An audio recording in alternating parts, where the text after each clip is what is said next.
When certain politicians and the media use the term muscular liberalism, that's just another word for racism and Islamophobia. This stance on Islam has led them into primary schools to ascertain why young girls wear the hijab, as it could be interpreted as a sexualization of these young girls. I say shame on Ofsted for victimizing young girls, for choosing to wear religious articles of clothing. There is no such measure made for other religions or other articles of religious wear. This stance has other ramifications. It signals to the British public and emboldens groups such as EDL, BNP and other fascist and racist groups that women are oppressed by Islam, are made insubordinate to the men that supposedly force them to wear it, and that it is the job of the British state to liberate us. We reject this imperialistic saviour thinking.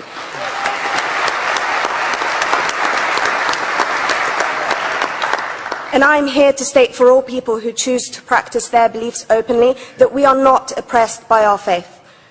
Islam is not one homogeneous block. There are Muslim women who do not wear the hijab, and that is their interpretation of their faith. The Quran beautifully states, "La ikraha fid din," which translates to, "There is no compulsion in religion."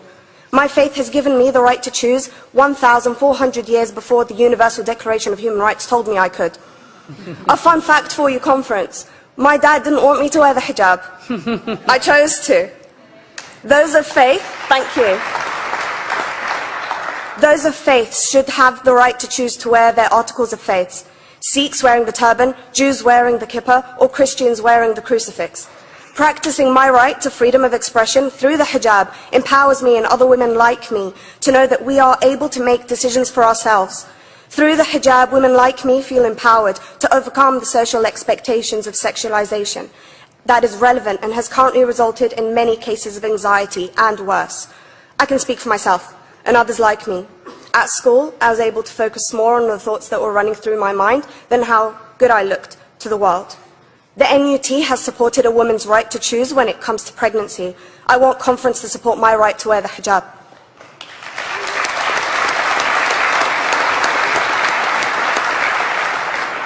How I choose to practice my faith is clearly displayed for all to see. This makes me the target of hate crime. The level of racist attacks on Muslim women is disproportionate to any other oppressed group in British society because we are an easy target. This decision by Ofsted has ramifications beyond the school gates and must be seen in the context of increased attacks on the Muslim community and perpetuates the outdated notion that Muslim women are victims. I was on a trip last year to Hampton Court with my Year 7s, where a man felt comfortable to call me a terrorist. As a Muslim woman, I'm not a victim, so I challenged him. He denied it.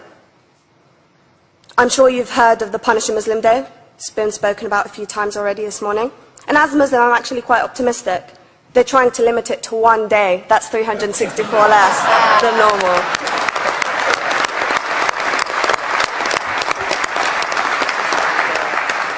But let's be clear, conference.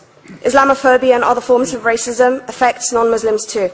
If we don't challenge this stance as a collective, we may turn into a society like France, where women are forced by the law to choose between their faith and their education, their faith and their right to work in the public sector, their faith and their right to enjoy a day out by the seaside with their families. I want to end by stating that I came to this country as an 8-year-old refugee. We are Palestinians, forced out of our land in 1948. We lived in third world conditions, similar to those in Calais for 60 years. Here, I received the support I needed to study law at university and become a secondary school citizenship and PSHE teacher, and a school rep. An injury to one is an injury to all, and I want to thank the Union for its stance on all oppressed groups, in particular mine, Palestine. Thank you, conference. Thank you, Latifa.